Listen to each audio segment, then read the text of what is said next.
Hi everyone, I'm Joe. Today it's time for me to do my monthly reading wrap up for February 2020. February was a really light reading month in total. I only read 5 books comprising 3 authors and 2 genres. The reason it was a light reading month is one that I'm very happy to tell you about, and that is I have booked and paid for all of the accommodation and flights relating to the New Zealand 2020 Worldcon held in July and at the start of August this year. So when we hit the middle of this year, I will be on the opposite side of the world. This is going to be a very interesting 2-week period. I'm going to be spending it with a bunch of really nice people who happen to be booktubers, and I am really looking forward to it. So bring on July. Anyway, we've got a few months to go before we get there, and quite a few books to read and talk about before then. So, the first 2 books I read in February were the books 4 and 5 in the Serpent War Quartet by Raymond Feist. Those are Rage of a Demon King and Shards of a Broken Crown. Now, I'm going to be doing a separate review of this 4-book series in the near future, so there's not much point in saying too much now because I'll just be repeating myself. Suffice to say, the Rift War world that Feist created has 30 books total in it, comprising different duologies, trilogies, 4 book sets and 5s. It's a very grand and epic scale fantasy world. It's not exactly high fantasy in the traditional way. I'll talk about this in another video in the future, but it's an interesting fantasy world and series that is created. There are a mix of really interesting and varied characters. The 2 characters that start off this 4-book set, you think they'll be the primary characters in all 4 books, and whilst they are still important in all 4 books, the focus isn't necessarily on them. It switches about from character set to character set, from book to book, and it's quite interesting actually. I didn't expect this. I thought this would be the books of these 2 characters and that would be it, and it would focus entirely on these. Actually it doesn't. It goes back to some old characters, it goes to some new characters, it switches things up, and it makes sure that this doesn't feel like a repeat or too similar to a kind of formula that Feist may have created. You've got a certain way of writing, but it's not formulaic really. He manages to make it new and different each set of books, which I think is actually impressive considering there are 30 of them, which is to be expected really and hoped for, because he spent over 30 years writing all of these books, from the very first one to the very last, I believe, something like that. So not surprising that his style and world evolved, which I'm very grateful. The next book is actually the 4th book in the Culture universe, written by Iain Banks, and that is The State of the Art. This is the shortest of all of the Culture novels by a very large margin.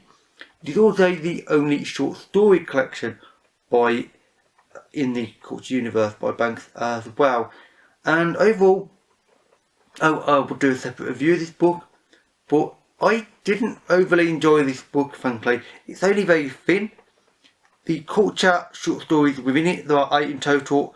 I think 6 of them are Culture, or 5 of them might be Culture, off the top of my head.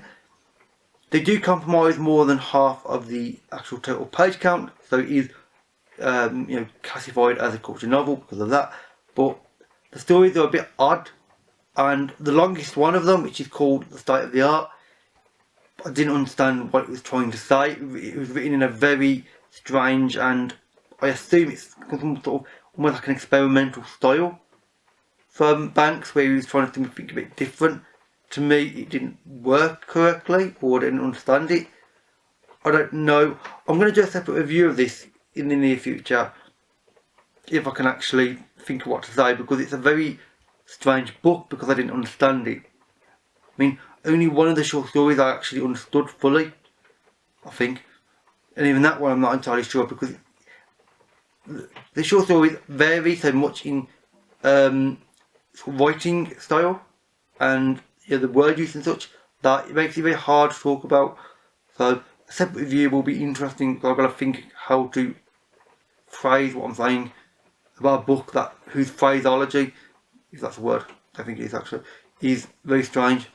We'll see in time.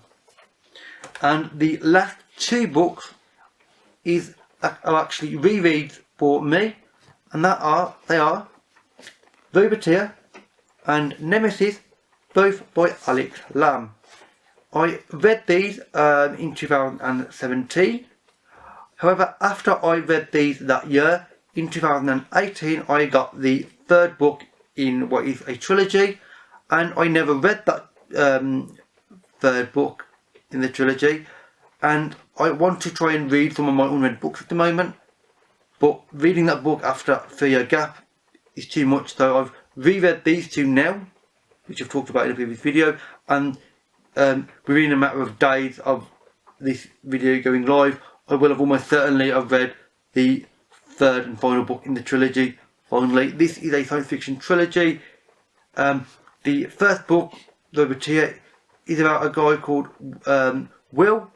He is a Roboteer, unsurprisingly, who is essentially a guy who, think of kind of a Matrix style vibe to him, where he has a data cable plugged into the back of his neck. He is the one that is able to control the really advanced computer systems on board spaceships. They are very much important to spaceship flight and indeed combat and things, but they're kind of outcasts because their abilities are so strange, because they plugged in and their minds are away from most people. Everybody else can actually physically talk. He's plugged in and his body's almost shut down. So they're a bit of an outcast, and he becomes the new Roboteer on this newer, more powerful ship, and adventures ensue, frankly. Let's just leave it like that for now. It's well written, really interesting ideas, interesting characters. The second book goes in a very different direction in some ways than the first book, and I didn't like the second book as much as the first, frankly. The first has got a lot of promise, and while the second book does live up to it, it's not quite in the same way.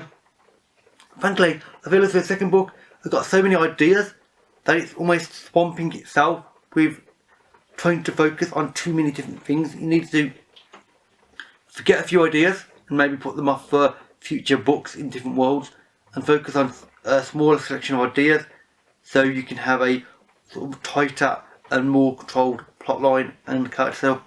But it's only a fairly small gripe overall, because they are good books. It's just the second book feels a bit too open, frankly, maybe. I'm not sure if that's the right word, but they are good books overall. So with that said, that is it for all of the books that I read in February. If you've read any of these or you would like to, then please leave me a comment and we can have a talk.